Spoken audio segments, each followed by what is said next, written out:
Indian army Kolkata পুলিশের একটা ঠান্ডা যুদ্ধ চলছে দেখানো হচ্ছে। আমি মনে করছি এর মধ্যে রাজনীতি লুকিয়ে আছে।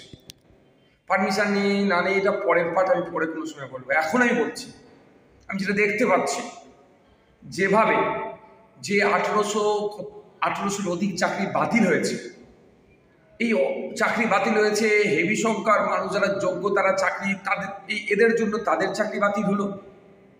যদিও যে লিস্ট বার করেছে আমি অস্বচ্ছ মনে করছি, লিস্টে গড়বড় আছে, যে অত জনের এই একটা ইম্প্যাক্ট পড়বে, আন্দোলন আবার সংগঠিত হবে।